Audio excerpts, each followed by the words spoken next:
One of the reasons for my interest in the motion picture is that it offers us a vision of what might have been. The uniforms, the cargo space and shuttle hangar, the wreck deck, and the scale of it all.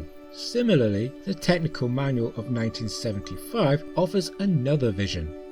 The Starfleet technical manual of Franz Joseph is not canon, but its fingerprints are visible in the films, flashed up on the monitors of the Enterprise bridge or announced over comms from space stations. The website Ex Astris Scientia has a page devoted to these appearances. But in this video we will take a look at the 5, or is it 3, starship classes of Franz Joseph. Why did I say 5, or is it 3? Well, confusingly, the Hermes and the Saladin class appear absolutely identical, except the latter has a slightly different deadweight tonnage.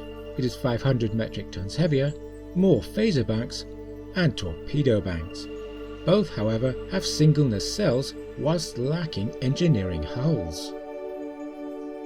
The Saladin class are Class 1 destroyers, and they are divided into 3 subclasses: the Mark 8, 20 Saladin ships, the Mark 8A, 10 Seaver ships, and the Mark 8B, 26 Co-Chairs ships.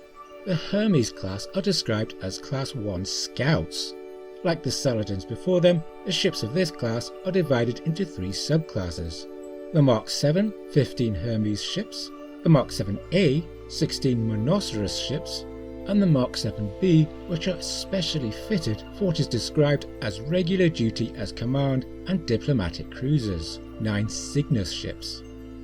It is to the Hermes class that we assign 2 cannon vessels referred to in comms traffic in the motion picture: the Columbia NCC 621, a Mark 7B of the Cygnus subclass, and the Revere NCC 595, a Mark 7 of the Hermes subclass.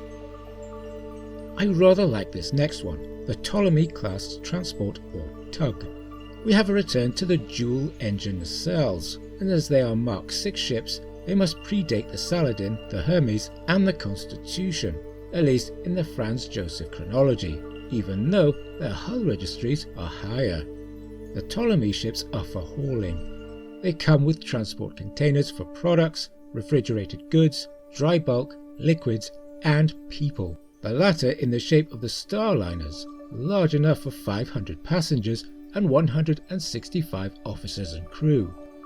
The Starliner is a 200-metre long, 12-deck cylinder-shaped craft, and it has a promenade, a park with a fountain, a theatre, a cinema, 2 coffee shops, numerous lounges, 2 bars, a library, a gymnasium, a pool, hydroponic gardens, and it also has its own impulse drive system and navigational deflector, so it can voyage, sublight, on its own.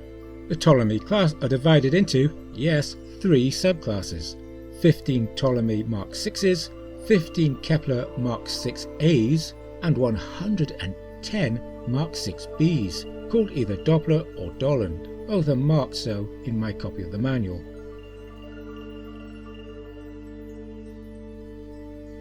5, or is that 3?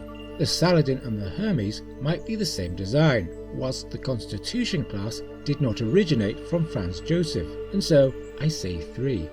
The technical manual calls the Constitution class a heavy cruiser, and divides these ships into 3 subclasses: the Mark 9, the Mark 9A, and the Mark 9B. Each subclass is named for the lead ship, so the 14 Mark 9s are Constitutions, the 16 Mark 9As are Bonham Richards, and the 111 Mark 9Bs are Achernas, named for stars. Franz Joseph gives us ship names and hull registries for all. Finally, we have the Federation class Dreadnought. Here we have a warship in the truest sense of the word. There is no visible bridge module, which makes sense for a warship, and there are 3 engine nacelles. The engineering hull is more cylindrical, but the shuttle hangar is in an awkward position from a structural point of view, as its open space must weaken the support for the dorsal. The Federation class is the Mark X class, and there are no subclasses. I suspect Franz Joseph was having some fun in naming the 20 ships in this class, as we get the Concordat, the Organization, no, I'm not making that one up, the Star Empire, the Star System, the Directorate, and the Trustee ship. Imagine trying to strike fear into the hearts of your enemies with a ship called the USS Trustee ship, or worse, the USS Star System. Yep, your enemy will absolutely fall. About laughing. I am keen on themes for ship naming. For example, the real-world Duke-class frigates are all named after British dukes, but the Federation class is taking it a bit far. They could have been given names starting with the letter F, such as Fearless, Formidable, Falcon, and Ferocious. And there you have them, the Saladin class, the Hermes class, the Ptolemies, and the Federations, all from Franz Joseph's Starfleet Technical Manual. And I hope you liked this video, or at least didn't hate it.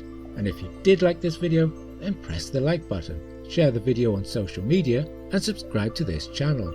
If you didn't like this video, press the dislike button, share it on social media, the video, not the dislike button, but you can give it a go if you want, and subscribe to the channel anyway.